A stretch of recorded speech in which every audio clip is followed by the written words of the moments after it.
o Rodolfo chegou para mim e falou que um pastor uma vez chegou no NAS e apresentou exatamente esse vídeo, que era a retrospectiva da Rede Globo de 2009.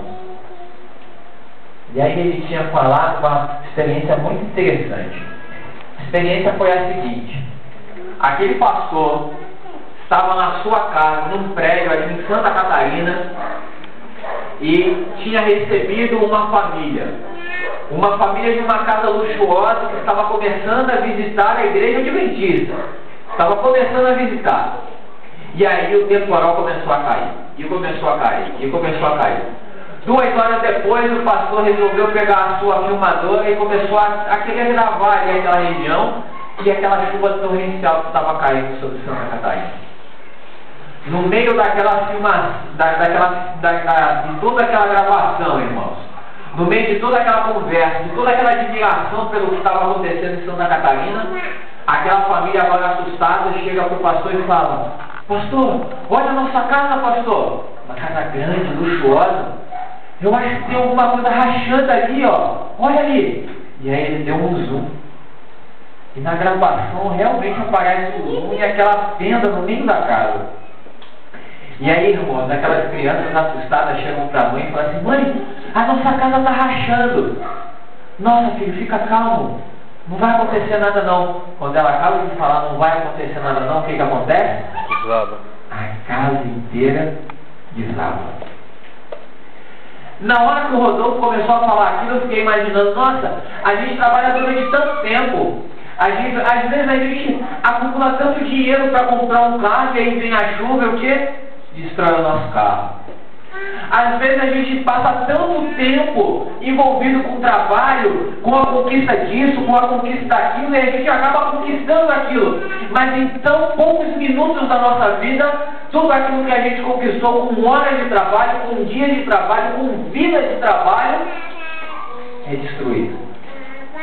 Um dia desse eu até tentei me bater, porque eu estava vendo o MGTV, lá no Rio de Janeiro é RJTV. Aqui o MGTV e uma mulher chorando porque a única coisa que ela tinha de valor na casa dela estava boiando no meio do rio. Sabe o que era? A geladeira. E eu achei engraçado porque a mulher só tinha uma geladeira que estava chorando porque a geladeira estava boiando. E aí depois eu falei assim: engraçado como às vezes a gente está tão acostumado com o desastre que a gente acha engraçado nas coisas mais tristes da vida. Sabe, irmãos, a nossa grande esperança, qual é a sua grande esperança? É um carro? É uma casa mais confortável? É um emprego melhor? É uma vida mais razoável? Talvez para os jovens, para aqueles que já estão chegando na época da faculdade, é começar uma faculdade? Qual é a sua grande esperança? A minha grande esperança, sabe qual é, irmãos? Ver Jesus voltar. Amém. Mas ver Jesus voltar não como qualquer um, mas ver Jesus voltar da melhor forma possível, que é olhar para o céu, ver Jesus voltar e dar um sorriso. E nós vamos conversar sobre isso hoje. Não importa o sonho que você tenha nessa terra, nada é comparado ao sonho de estar ao lado de Jesus na Nova Jerusalém. Sabe, irmãos, eu lembro que em 1999 eu entrei para a igreja e em 2000 a minha avó morreu. E aí no velório da minha avó, por mais que eu havia pregado sobre a Nova Jerusalém, uma vida nova ao lado de Jesus, eu queria que o milagre acontecesse. Sabe qual é o milagre que eu queria que acontecesse naquele momento? Que a minha avó o quê?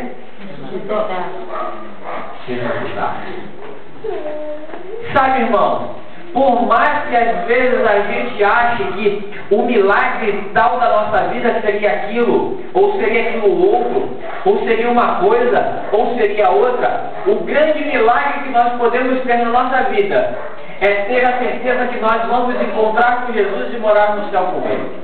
Amém. E sabe, Jerusalém é uma cidade sem dor. Minha esposa ia cantar aqui hoje. Não veio porque está com febre. E de manhã, como eu fiquei preocupado, quando eu olhei para ela estava chorando. Uma vida sem dor. Você vê uma pessoa que um dia teve câncer e morreu com câncer, e agora vivendo eternamente do seu lado, feliz. Uma pessoa que não podia andar e agora ali do lado de Jesus, dançando, pulando, saltando e dizendo: graças, Senhor, porque eu acreditei que no Senhor quando eu não tinha forças nas pernas, e agora eu estou aqui do seu lado andando, caminhando, correndo, brincando. Sem medo, irmãos. Quantas vezes eu já tive medo na minha vida?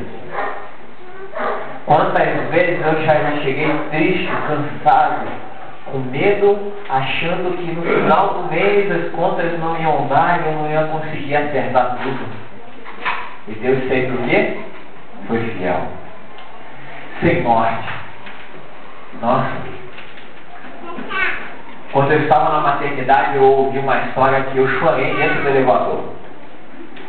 Ali na Hilda Brandão. Qual é o nome da maternidade Hilda Brandão? Santa Casa, aí. Eu sempre esqueço.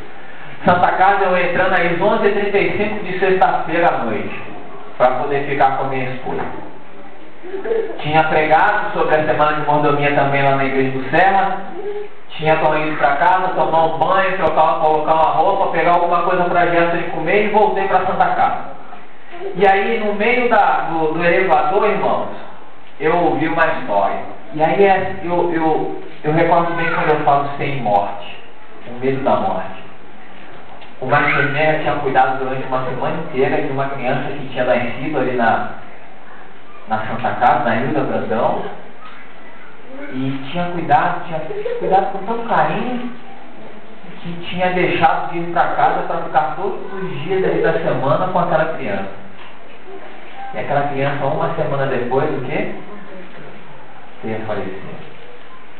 Sabe, irmãos, aquela enfermeira que dava banho, que limpava direitinho, que cuidava da criança, que chegava lá, amamentava, colocava aquela mamadeirinha, aquele leitinho que era tirado com tanto cuidado e agora é introduzido com muita dificuldade na boca ali, oralmente daquela criança, e agora aquela enfermeira tinha a sensação de perda. A criancinha que ela tinha cuidado com tanto carinho tinha morrido. Aquela enfermeira agora passa por cima do protocolo de sua profissão. O protocolo lhe dizia que ela tinha que arrumar a criança, colocar na maca e levar até o necrotério. Até o IML um local específico onde tem a geladeira, e então aquele corpinho daquela criança ia ser introduzido até a chegada da família. Mas sabe, irmãos, aquela mulher passou pelo protocolo. Em vez de ela arrumar e colocar na máquina, ela pegou aquela criança, arrumou como ela arrumava todos os dias, cuidou bonitinho, arrumou o seu cabelinho, enrolou, colocou no colo e saiu da maternidade com a criança no colo. Nossa, irmãos, como eu senti vontade, como eu chorei depois que eu saí do elevador, achando que a mesma coisa poderia acontecer com a minha filha recém-nascida. Minha filha chorou um dia desse e eu fiquei todo preocupado. O que você tem, filha? E tal. E peguei, coloquei ela no colo e depois eu percebi que era sua mãe, eu só queria ficar no colo. Sabe, irmão, quem é pai, quem é mãe, sabe o que eu estou dizendo. Jerusalém, uma vida sem medo, uma vida sem rancor, sem preocupações, sem nada mais que nos afaste do Senhor. Aquele marido chato. Você quer se batizar, você quer se consagrar, você quer entregar a sua vida ao Senhor, mas aquele teu marido chato que acha que tudo isso é besteira.